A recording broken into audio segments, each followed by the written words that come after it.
Bonjour, 34e Coupe de l'América, journée numéro 12, régate numéro 14 entre Kiwi et Américains.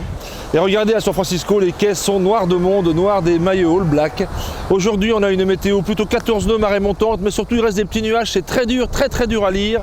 Et encore les deux bateaux rejaugés, le boat sprint américain est sur l'étagère et nous allons voir aujourd'hui deux régates. Régate numéro 1, numéro 14, les Américains rentrent bâbord avec ses 10 secondes d'avantage. L'objectif c'est d'être à gauche parce que la ligne est favorable à gauche et en plus il y aura l'engagement à la bouée. Ce que fait très bien Spithill, regardez-les ici, lancé à fond avec des vitesses assez similaires au départ. Il va même se faire lofer pour terminer face au Golden Gate et abattre finalement, il n'y a pas tant de vent que ça jusqu'à la bouée de Reaching qu'il passe 6 secondes de vent, très bon départ. Portant au milieu très sérieux des Américains qui rebondissent de boundaries en marquant sérieux avec 300 mètres d'avance dessous à la porte sous le vent. Split classique, ils vont chercher leur petit gauche pour avoir un retour tribord. Pré-serré, difficile, très dur de lire ces risées aujourd'hui avec ces petits nuages qui restent en haut. L'eau est très verte. Les Néo-Z reviennent tellement près qu'ils abattent au croisement numéro 5 derrière en bâbord. Mais les Américains, intelligemment, en lisant bien le plan d'eau, restent bâbord jusqu'en haut de la porte avec une tendance cap énorme, seulement 16 nœuds de vitesse. Mais ça leur permet de croiser juste devant à la porte.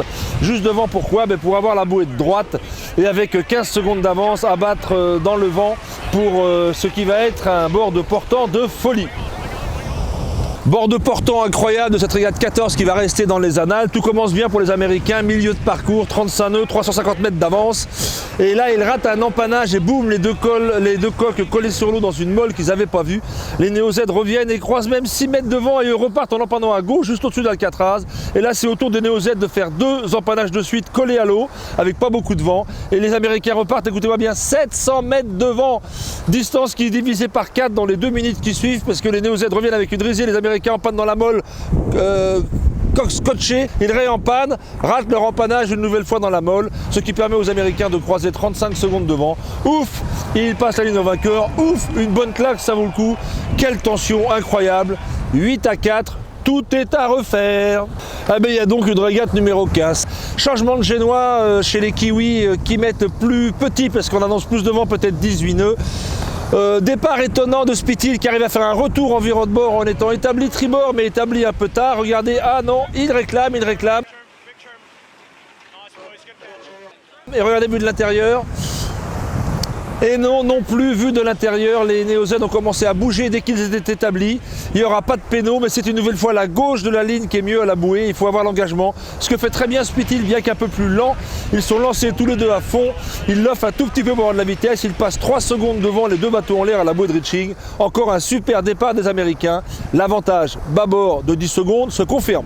Premier bord de portant, les Américains vont comme des balles, ils sont 700 mètres devant, ils enroulent en bas avec 8 minutes d'avance, c'est facile. Le pré-serré, le marquage est large, le plan d'eau est toujours aussi difficile à lire, mais ils y arrivent bien.